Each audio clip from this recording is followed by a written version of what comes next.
All right, hey everybody, Billy Rainford here from Direct Motocross. We got Greg Poisson here in the house. Hey. The house being James Lissimore's house. He's over in Europe while we're taking care of his cat. There's the cat. Looking after the house and his car and everything. But yeah, we're here. It's the 2020 Future West Moto Canadian Arenacross Championships. We're out here checking it out. I mean, the sun was shining today. It's round 5. The chilly, 8 degrees, but still it was worked out pretty well. Your first time checking out the Future West Moto Arenacross series. What were your first thoughts? It was awesome. It was cool to see a lot of kind of the old guard, the guys I kind of grew up with myself. You know, Beats was out here working on the dozer, and it was cool to see him. I hadn't seen him in a long time. You know, new friend of the show. Big ups to Noof right off the hop, because Isn't it funny to see him in that position though, huh? It's awesome. You know, Noof is definitely, he can be a bit of a jokester at times, but when he needs to be serious, he's very serious, and you know, I like that about him. He's you know, he knows when to put the different hats on, right? And yeah, it was cool. Colton Fasciotti out here with his son doing the schools and stuff like that. Davey Frazier injured, but he's out here.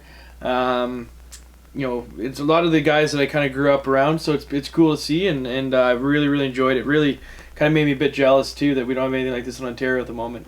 That's right. Did you happen to see the little video we did earlier when we took a little hike up above the mountain overlooking the Chilliwack Heritage Park? Greg is pretty hilarious actually up there on our little hike. But anyway, yeah, just beautiful up there overlooking the whole thing. But pretty fun. Hey, whose cat is this anyway? But all right, we're going to talk about the pro race, races here today. It was round 5, like I said. We've got 3 left.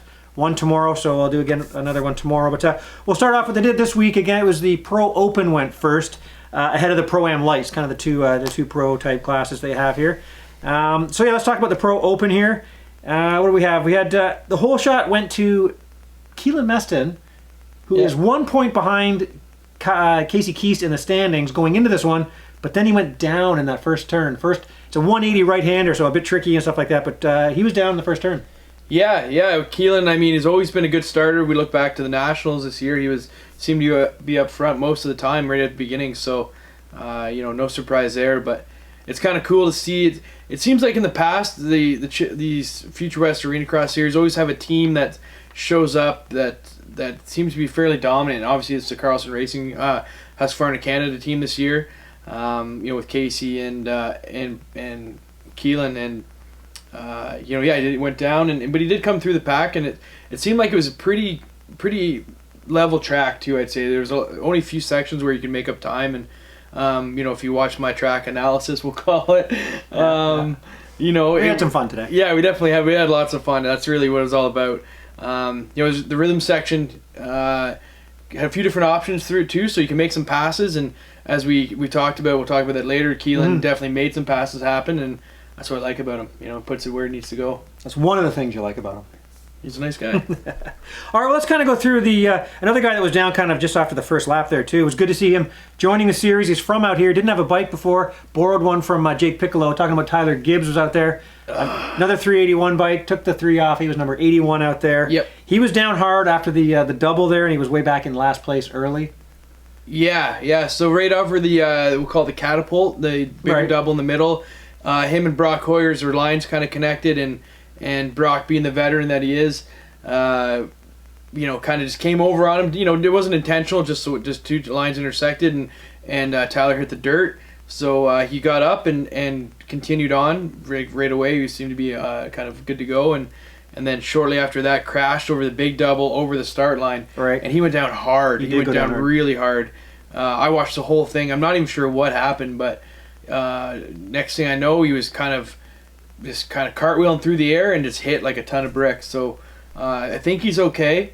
I didn't get a chance to catch up with him afterwards, but hopefully he is. If he was down for a little bit there, but he did get up, and they out the door they went. So he wasn't able to finish that one. He took a DNF here. So there are only 8 riders in this. So we'll kind of go through here. The number 167 is Dylan Hanson. Didn't know a whole lot about him. He's from Victoria, BC. He ended up in 7th place. You know, he was kind of near the backish here there. Kind of got ended up with good to see another guy we're going to talk about here in a second, Parker Eels. Yep. Who with Parker Eels, our number 36, Parker Eels, just back from a compressed disc he thought he had from that the first weekend. Then he said he had another MRI, and then they said everything was fine. So he's back. It's magical here. He's back with his back. Yeah. So He's back again. Yeah, so anyway, number 167, Dylan Hanson was 7th. 6th place went to Parker Eels. Ahead of them, Jake Piccolo. Now, talk about Jake Piccolo. He had some troubles there as well. Yeah, Jake's one of those guys where he's extremely exciting to watch. I like watching him ride. He's all over the bike. He's moving it around. He's putting it where it needs to go.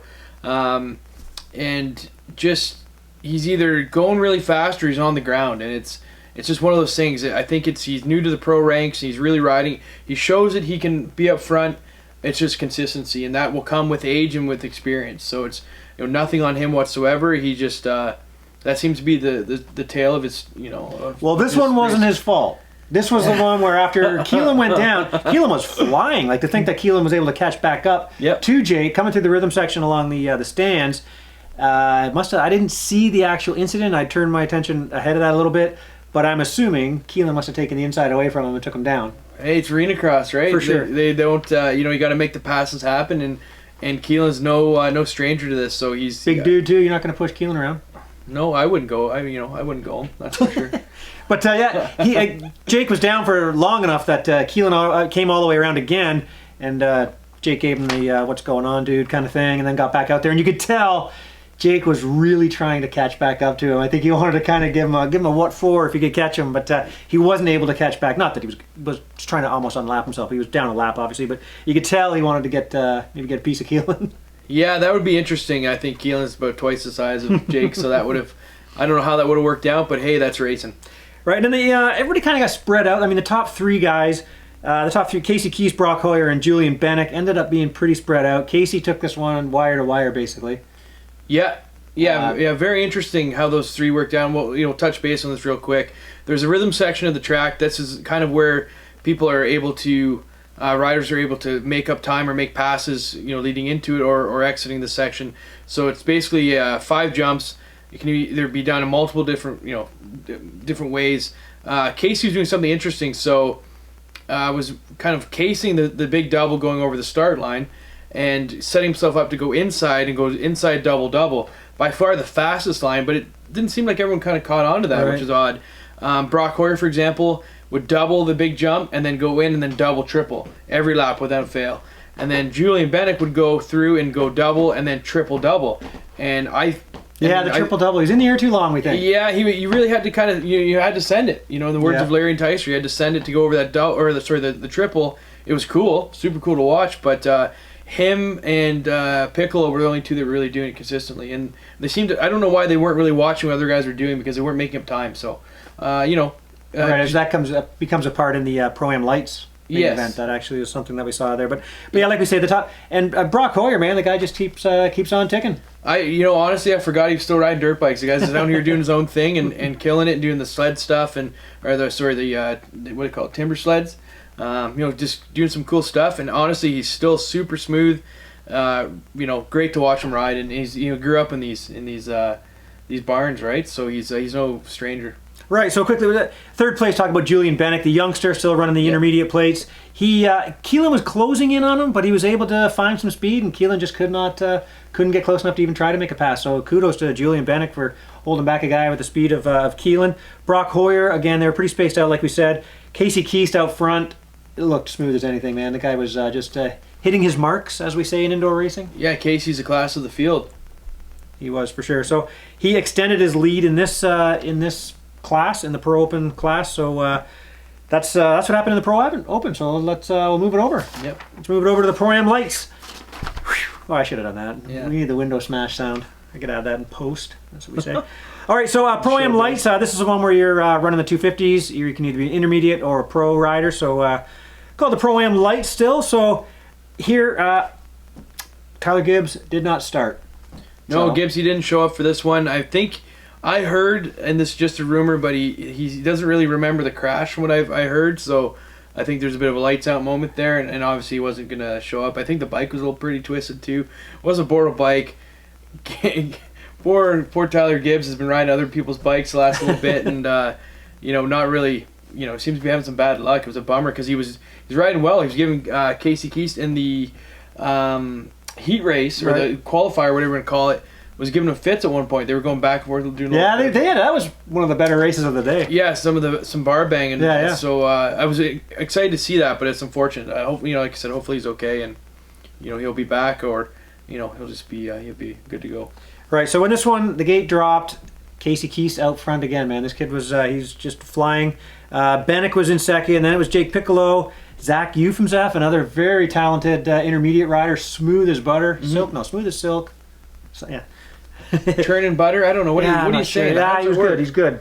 But and then Parker Eels followed him up there, and then we just talked about that kind of thing there when Julian was doing that triple section. Jake Piccolo came in and did not, and it just looked a lot faster. The way he did that lap, that particular lap, and you could just see that. Although it looks really cool going up that high in the air and triple doubling kind of thing, it just doesn't look like it's the fastest line. Yeah, hopefully he's listening and he watches our show and he realizes this for tomorrow. That's right. But we can't get involved in these race tactics. No.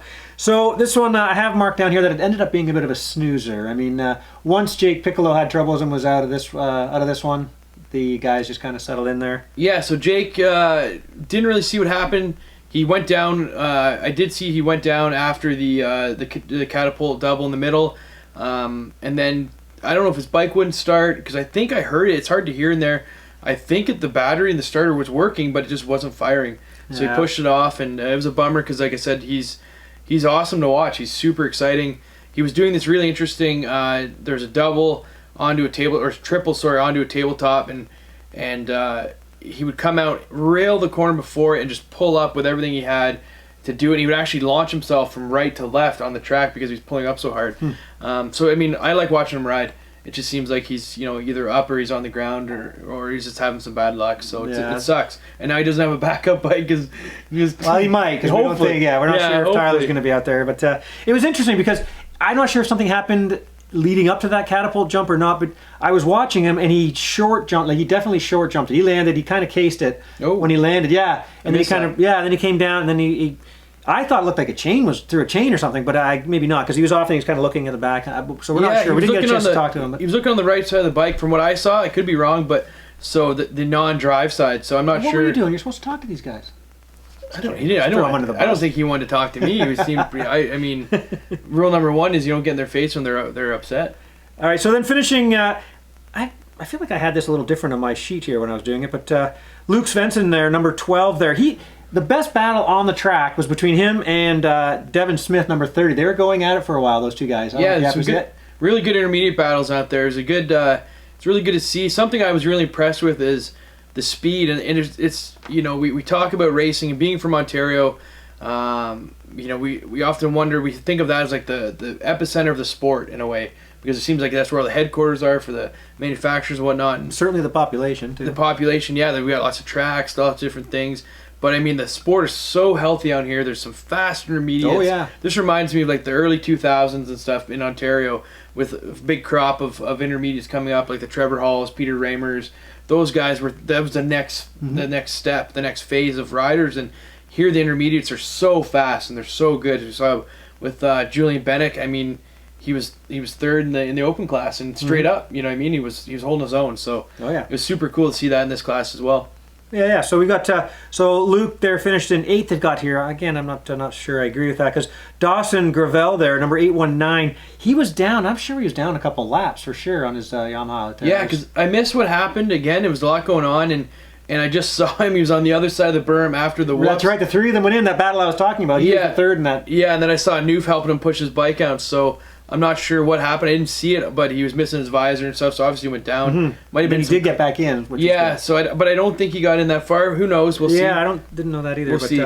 And then 6th place here, we got Devin Smith, who I was just talking about, is in that great battle. Yep. Good for him. He just keeps improving too. He's a Walton Transcan champ from last year in the junior class, just moving up into intermediate, so he's got some great potential there. Yep. New to the yellow plates. Yeah, yellow plates. And again, yellow plates Tyler Yates, number 133. He was up there in 5th place.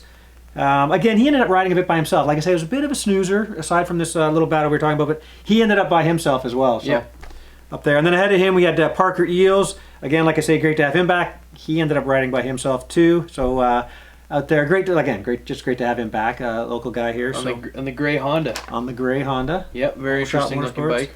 Matches the trailer. Maybe It's an all gray motif for those guys. Maybe that's the Looks reason. good. Hey, I missed that memo. Looks pretty good. And then check this out, the top 3 here. Talk about young up-and-comers from BC here. Zach Euphems, who we just talked about. Yep. Number 234 in his KTM. That kid, smooth as anything, just like I mentioned. He was, I think he's been watching Casey Keys ride because there's not a wheel wrong. No. He's smooth as silk and big, tall kid, too. I met him after the race. Really, really nice, great family. It's cool to see him, kind of getting up there and mixing it up, getting third is pretty neat. That's a big deal for him because these guys are no joke. No, absolutely, for sure. And then right ahead of him, we had Julian Bennick, another yellow plater out of Mission, BC.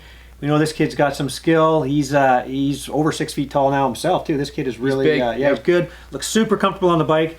The speed to pressure for wins. I'm waiting to see this kid put it all together and take one of these wins. Hey, maybe before this series is over, he'll be pressuring Casey or something. Maybe Casey will have a bad start. He's no joke. So, with Casey Keys taking the win again, honestly, Casey's come on so strong the last little bit.